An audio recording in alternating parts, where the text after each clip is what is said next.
그러자 목련존자와 안한존자께서 잠깐 사이에 공중으로 날아왔다. 이 부인이 있는 곳으로 날아온 것이죠. 그리고 부처님께서는 기사불산에서 사라지고 왕궁에 나타나셨다. 이렇게 얘기를 합니다. 기사불산에서 사라지고 왕궁에 나타났다. 이 얘기는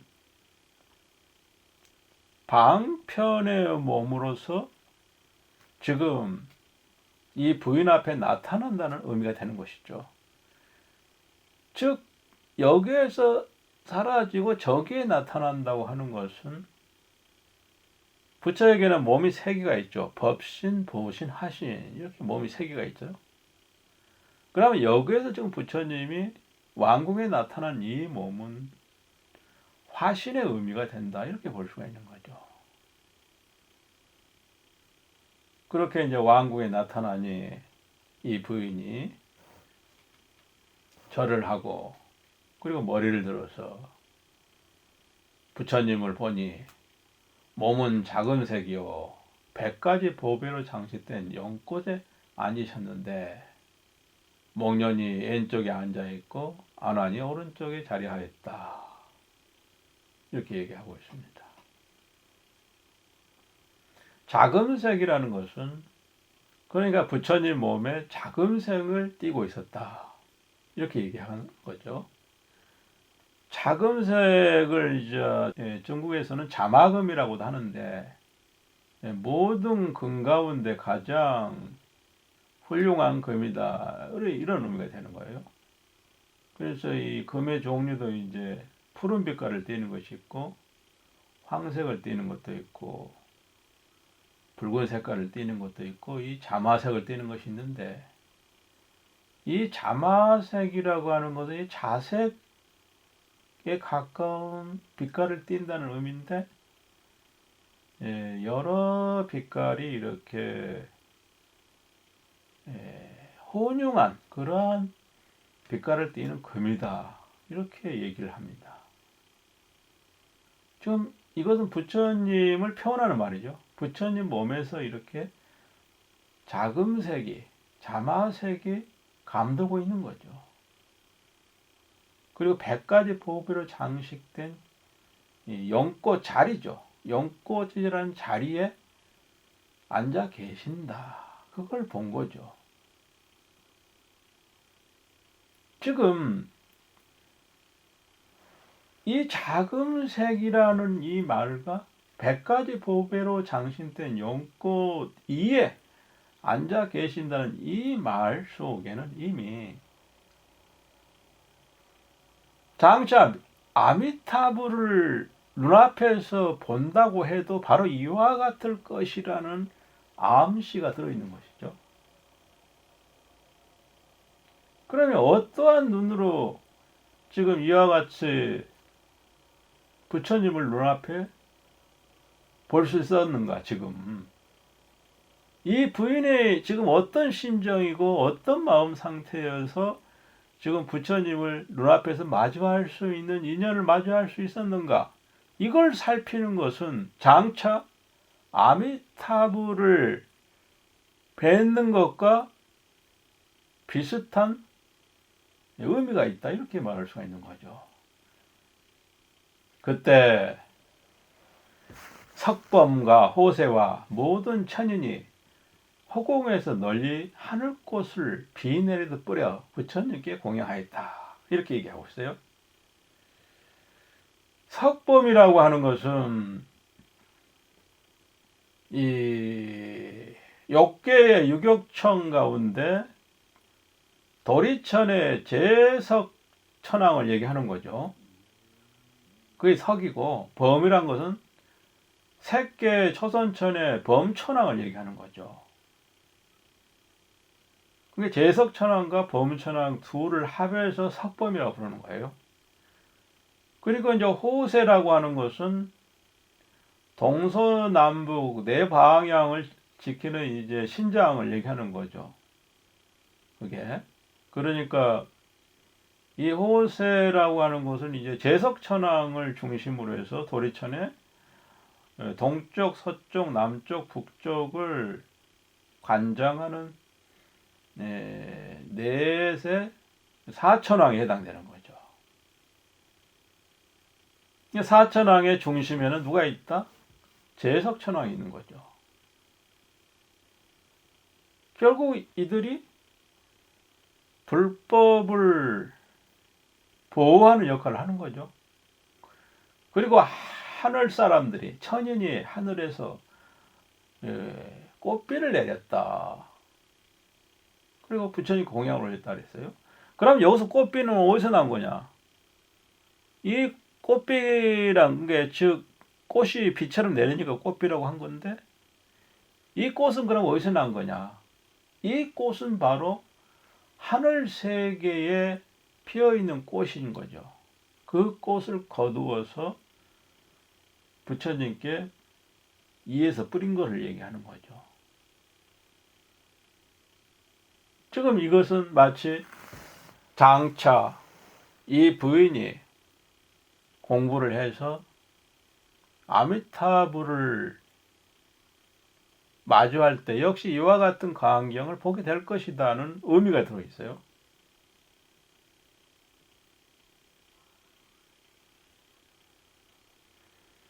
이에 부인이 부처님을 뵙고 스스로 영락 목걸이를 끊어버리고 온몸을 땅에 던져 소리내어 흐느껴 울면서 부처님께 아뢰었다. 즉 여기서 왜 스스로 영락 목걸이를 끊어버렸나?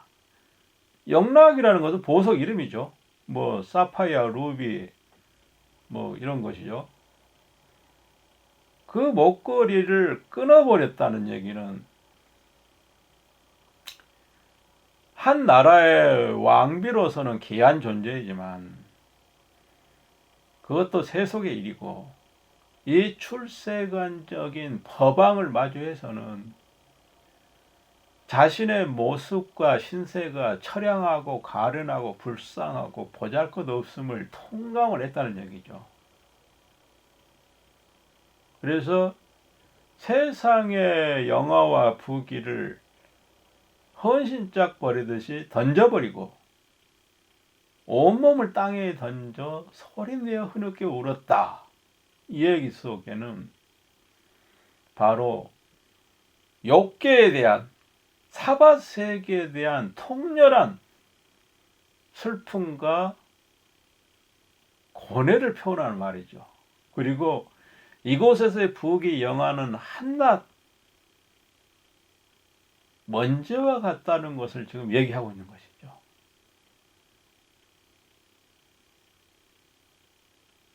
이 정도는 되어야 일체에 대한, 사바에 대한 미련이 조금도 남을지 않을 정도로 이와 같이 끊어져야 이렇게 부처를 마주하고 더 나아가서는 아미타불을 맞이할 수 있는 인연이 될 수 있다, 이렇게 볼 수 있는 거죠.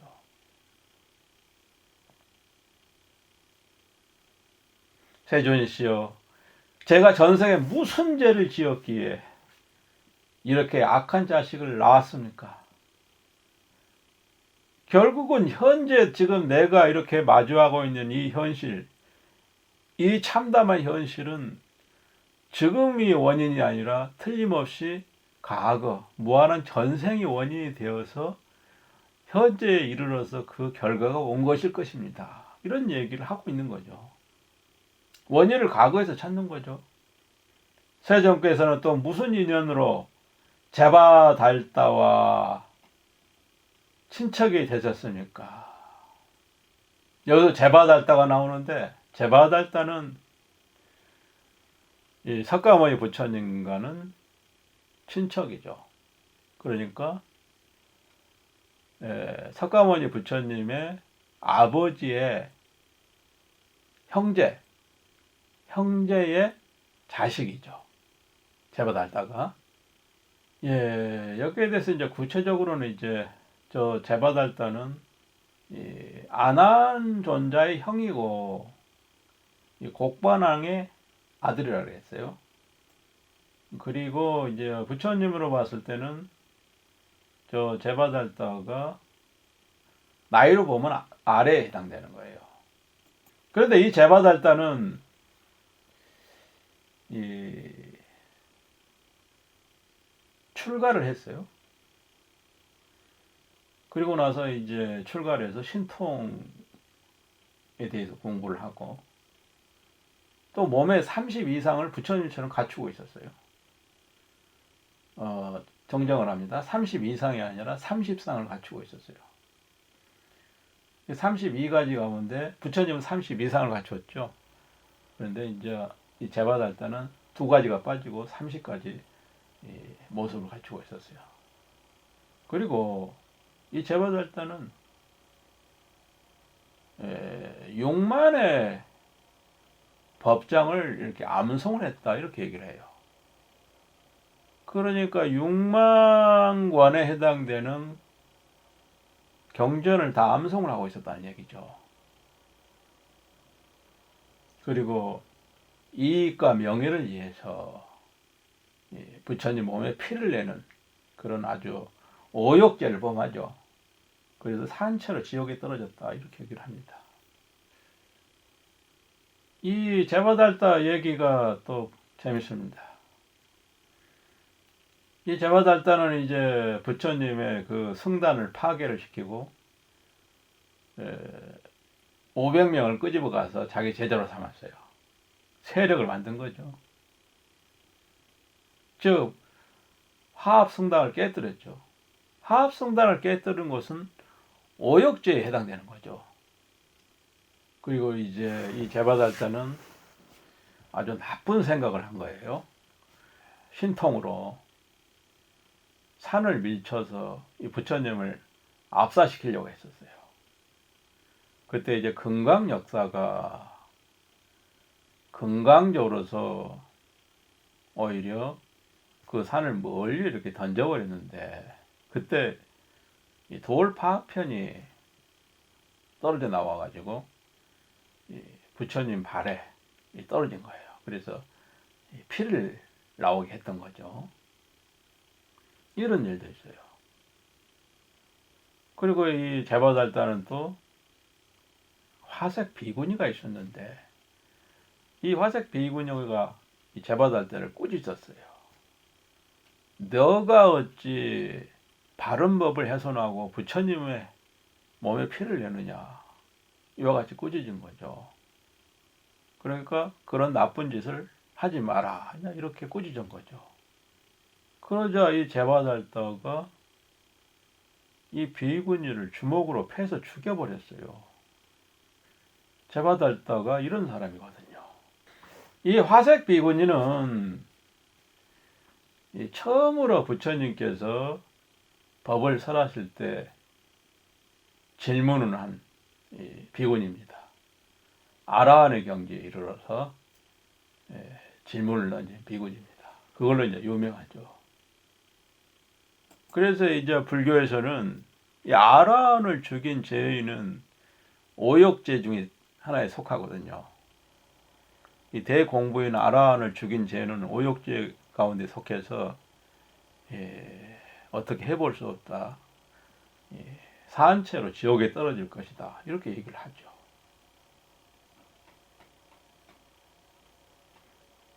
이처럼 제바달다는 이렇게 악행을 많이 했죠. 그런데 지금 이 부인이 제바달다와 이 세존과의 관계를 얘기한 것은 지금 제가 이런 사악한 아들을 두고 있는 것과 매우 흡사하지 않겠습니까? 라고 얘기를 하고 있는 거죠. 그러면서 얘기가 오직 원하오니 제가 원하는 것은 오직 이거다. 세존께서는 저를 위하여 근심과 고뇌가 없는 곳에 대해서 말씀해 주십시오. 자세히 말씀해 주십시오. 이렇게 얘기하는 거예요. 이 근심과 고뇌가 없는 곳, 이 사바세계는 근심과 고뇌를 잠시도 떠날 수 없습니다. 심지어 부처님께서도 그와 같은 변을 당하지 않았습니까? 정말 이 사바세계는 너무 싫습니다.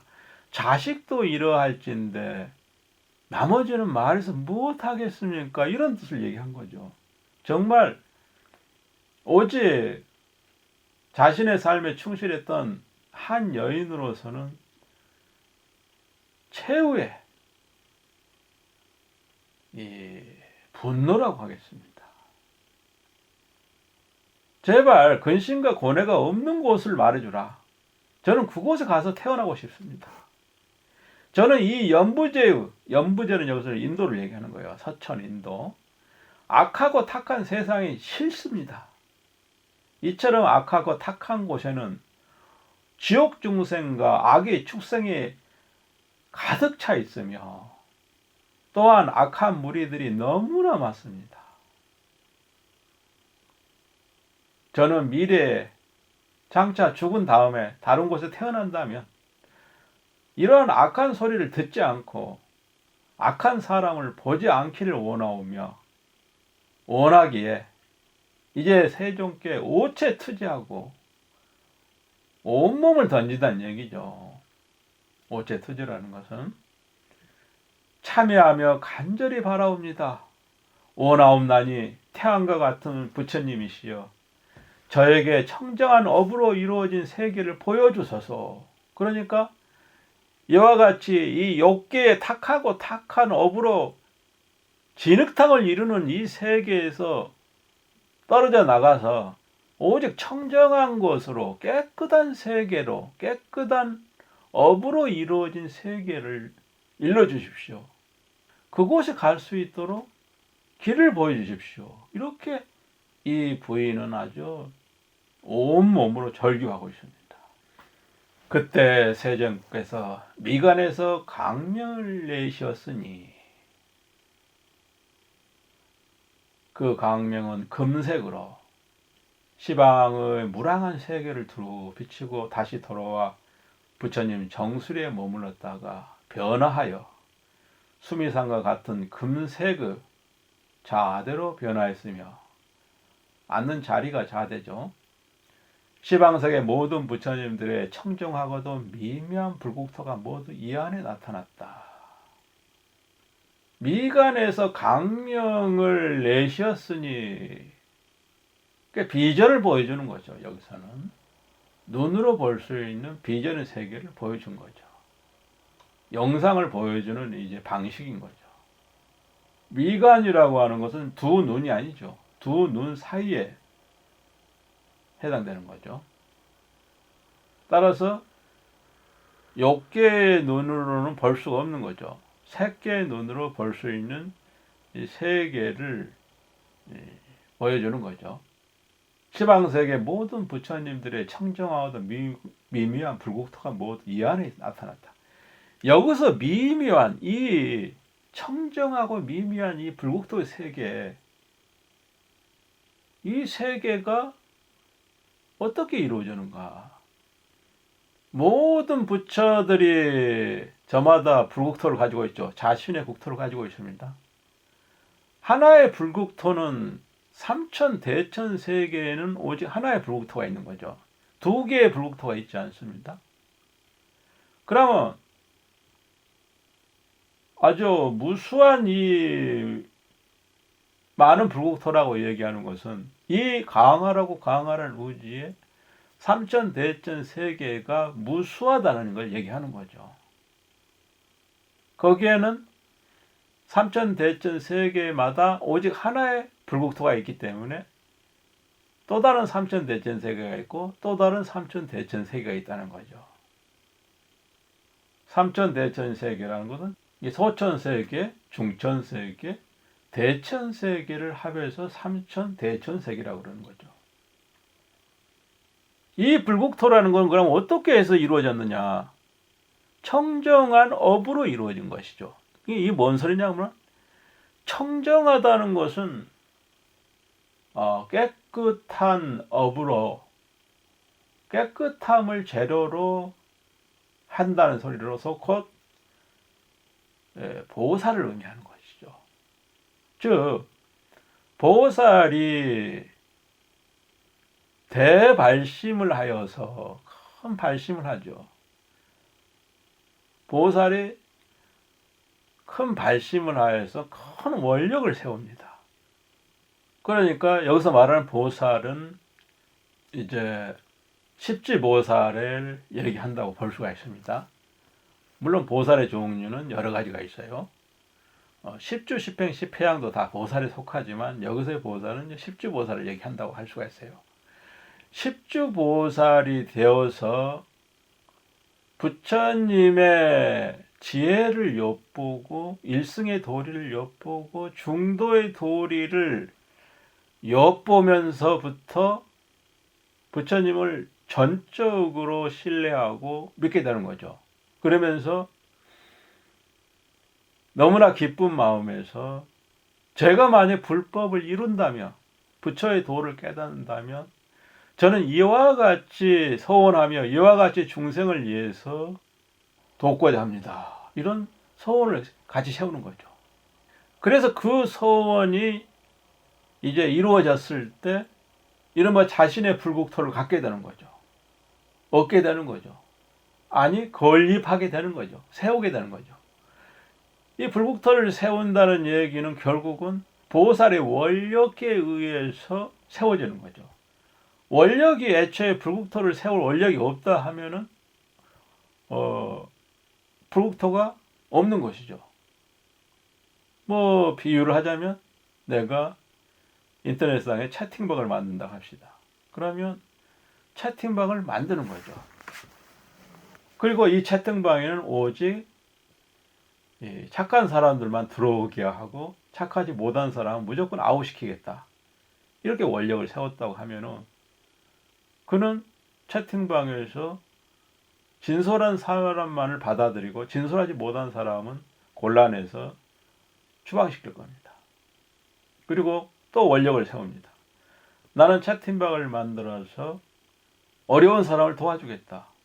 힘든 사람을 도와주고 정신적으로 물질적으로 내가 도와주고 싶다. 그러면 그 방에 있는 사람들을 살펴서 그를 위해서 도와주는 거죠. 이런 원력을 세우면서 그대로 실천하는 거죠. 그게 불국토가 이루어지고 불국토를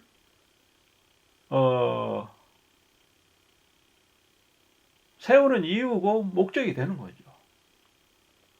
아미타불께서는 보살 시절에 법장 보살이었죠. 아미타불이 보살 시절에는 그 명칭이 법장이었어요. 그때 당시에 이 법장 보살로 있으면서 많은 원력을 세웠어요. 나는 이렇게 하고 이렇게 하고 이렇게 하고 이렇게 하겠다. 내가 부자가 되면 사심리 안팎에 배고픈 자가 없게 하겠다. 이와 같은 거죠. 그걸 부처님에게 발언하는 거죠. 제가 부처를 이루게 한다면 절대로 배고픈 중생, 굶주린 중생이 없게 하겠습니다. 나쁜 사람이 없게 하겠습니다. 도둑질하고 훔치는 자가 제 주변에는 없게 하겠습니다. 저의 국토에는 없게 하겠습니다. 배우고 싶은 사람에게는 안팎으로 정신적으로 물질적으로 제공을 해서 그들로 하여금 그런 걱정 없이 공부를 시키겠습니다. 이와 같은 거죠. 이와 같은 원력에 의해서 나중에 부처의 도를 이루고 나서 자신의 국토에 이른 중생들에게 그 원력 그대로 보여주는 거죠. 그런데 그 국토가 그러니까 저마다 조금씩 다른 모습을 갖고 있는 거죠. 그래서 혹 어떤 국토는 온통 7가지 보배로 이루어졌고 또 어떤 국토는 연꽃으로 이루어졌고 어떤 국토는 자재천궁과 같이 장엄하고 꾸며졌다는 소리죠. 또 어떤 국토는 수정고울과 같다. 이렇게 얘기를 하고 있어요. 자재천궁은 여기서 이제 세계사선천의 자재천왕의 궁전을 얘기한다. 이제 이렇게 얘기할 수가 있는 거죠. 자재천은 이제 색자재천을 얘기하는 거죠. 색계사선천이라는 이제 초선천, 이선천, 삼선천, 사선천이 있죠. 그래서 이 색계사선천의 세계에서도 이제 정거천이라 해서 오직 성인만이 머무는 세계가 있어요. 범부는 절대로 이 세계에 들어갈 수가 없어요. 그 정거천이라고 그러는데 그 정거천에는 이 5개의 이 세계가 존재하는데 무열천, 무번천, 성견천, 선연천, 색자재천 이렇게 되는 거죠. 그래서 어떤 불국토는 이 색자재천은 그 모습을 닮았다 이렇게 얘기하고 있어요. 이것은 곧 여러 불국토가 결국은 존재하는데 그 불국토는 부처의 원력에 의해서 보살 시절에 세웠던 그 원력에 의해서 그대로 그 세계가 건립이 된다 이렇게 얘기할 수가 있는 거죠. 그렇기 때문에 불국토가 저마다 다를 수 있다 이 얘기가 되는 거예요.